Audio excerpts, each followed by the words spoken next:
ఆ తల్లి ఆ భార్య సరోజన ఆ కొడుకు కుమారుడు కోడలు శిరీష అవు మనవడు తల్లికు మనవరాలు శ్రీవల్లితో ఏమాడే పేరు పేరు సంపత్తు మాత్రమైనా ఆత్మగల్ల శరీరంలో ఏమాడే ఆ బావలతో ఏమాడే పిండు అయ్యో నా బిడ్డలాలో మీరెళ్ళిపోతున్నా మీ సేది అన్నం నాకు బాగిదే నా కొడుక కుమారు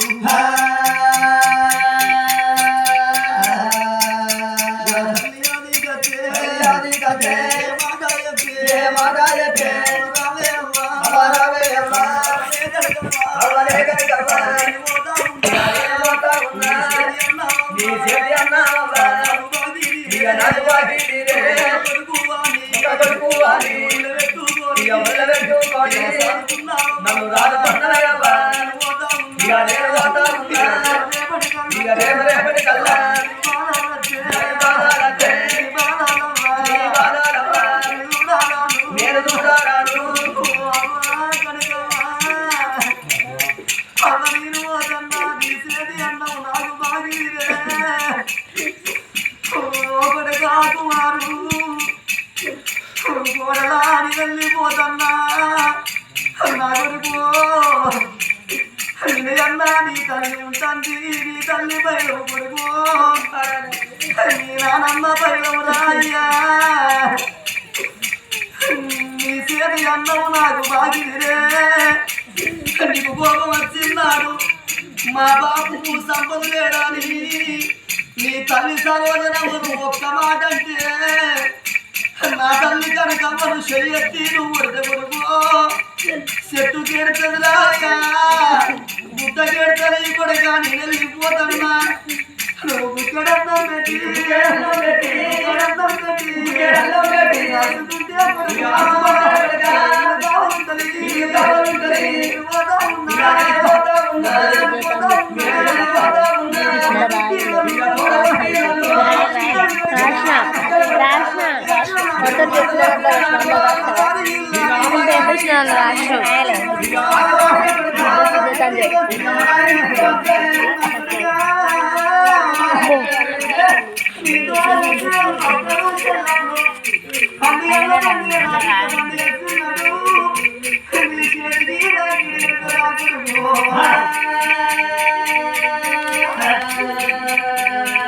రాష్ట్రం పిచ్చుదాము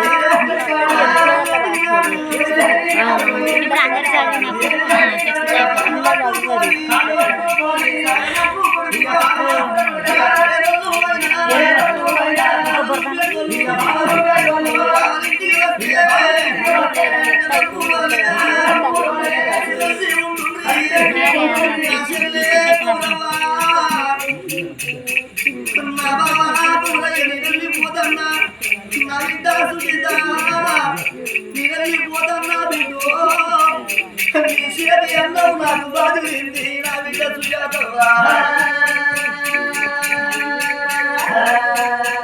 నా బిడ్డ నా బిడ్డ కోమల నాలుడా నేను నా బిడ్డ వదన్నా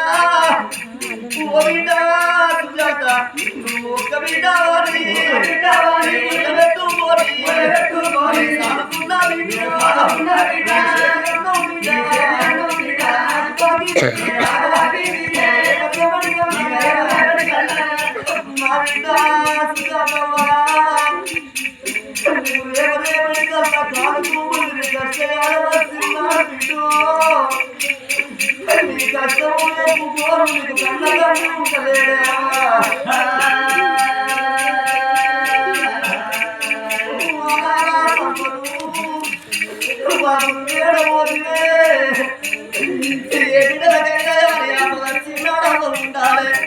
బాగా కలిగినాడు బాగుంటున్నాడా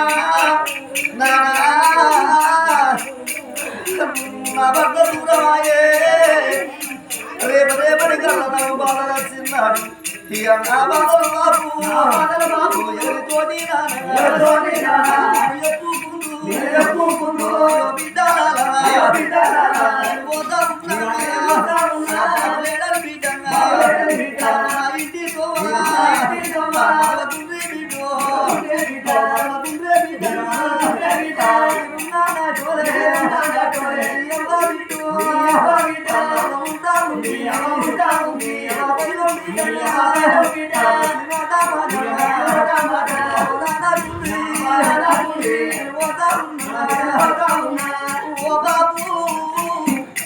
తెల్లవారు పొద్దు ఊకే 11 రోజులాయే రేపు తెల్లవారు ఎవరింటి వాళ్ళు వదరు నీళ్లు చిన్న వదిలే నాయనా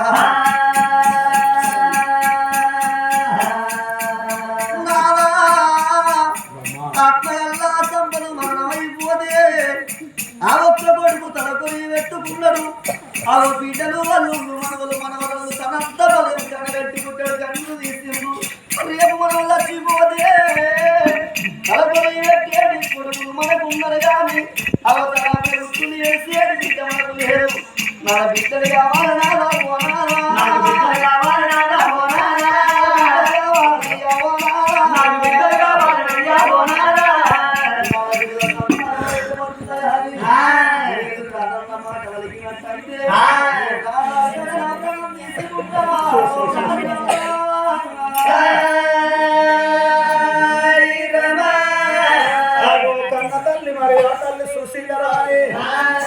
అచ్చిరి కాడికి వెళ్ళి భర్త రావంగానే రమ్మన్నది బాయి కాడికి పోయి కాలుగడ కచ్చుకోమన్నది కురుసుండ పీటేసి పల్లెవు గడకచ్చి బుక్క ముచ్చట చెప్పుతాంది ఏమని నాదా మనకు అన్న కొడుకు వల్ల కొడుకు సత్యశీలరాలు కొడుకుతో బిడ్డ లేదు నాకు బిడ్డ అయితే బతుకుత లేకపోతే మరణం అయిపోతానన్నది నువ్వు ఎంత మాటలు అంటివేదా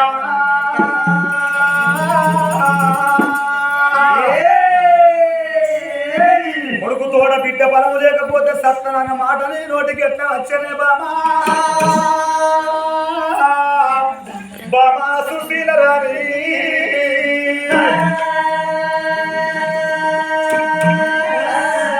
చచ్చిపోయిన వాళ్ళు ఎవరు అన్న కనబడతాండ్రా ఇలా జరిగేటి పండుగ ఈ కొత్త గట్టు కొల్లపల్లి గ్రామం లోపల కాసువారి ఇళ్ళల్లా సంపద అన్న చచ్చిపోయిండు తన కళ్ళ ముందట తన అల్లుల్ని దాచుకున్నాడు వాళ్ళిద్దరు మా అల్లుళ్ళు మరణం అయిపోయిండు వాళ్ళ వలన కనబడతాండ్రు నువ్వు చచ్చిపోతే నువ్వు ఈ ఊరికేమన్నా వెళ్తే అవుతావా నిన్ను బాయి లోపలికి వెళ్ళి చెంబడు నిన్ను తీస్తే ఆ బాయి ఏమన్నా వెళ్తే అవుతుందా నువ్వు చచ్చిపోతే ఈ ఊరికేమన్నా వెళ్తే అవుతావా మనిషి పుట్టినప్పుడు మానవ జన్మమెత్తినప్పుడు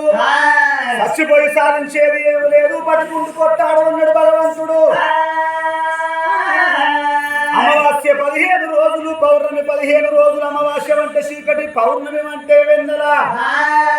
15 రోజులు వెలుగు 15 రోజులు చీకటి కట్టని ఒక మనిషికి మరొక గడిచిపోతుంది ఏ మనిషికైనా కానీ కష్టకాలం గడిపిన కాలం వెళ్ళాడుతుంది మనిషి అయి పుట్టినప్పుడు పుట్టింది పురటిలోనా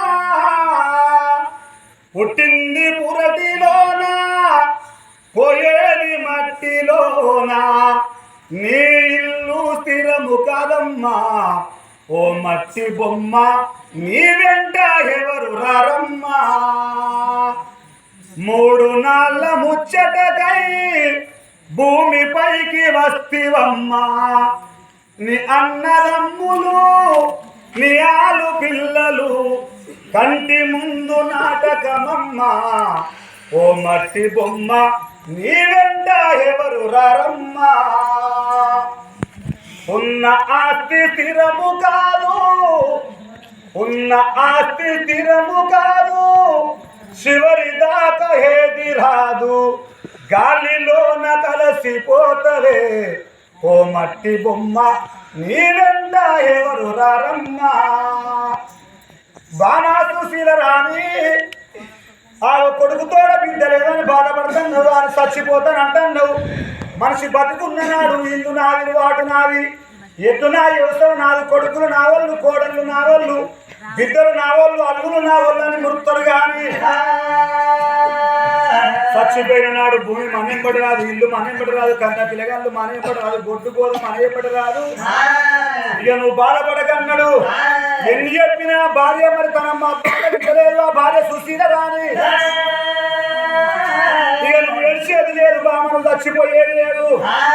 ఈ 60 ఏళ్ల వయసు కలిగిన ఇవాళ తప్పకుండా కొడుకు కూడా బిడ్డ సంతానం కొరకు మనం బయలుపోవాలి ఆ తిరుపతి తీరంలో ఓనం విమానం కాశీ గయ్య యములవాడ పుణ్యక్షేత్రాలు తిరుగుతాము ఒక గురుడు వచ్చి మన కొడుకుతో బిడ్డ సంతానం వదిలిపెట్టే మన తిరుగు పట్టవచ్చాము. లేకపోతే ముతములు మునిగిపోవాలి, గతములు వెళ్ళిపోవాలి. అడవి లోపల మన ప్రాణం వేయడం మంచిదే. అయ్యా రైతే పూజలకు వదన బాలితో చెప్పిండు. అయ్యా మరి సురేంద్ర మహారాజు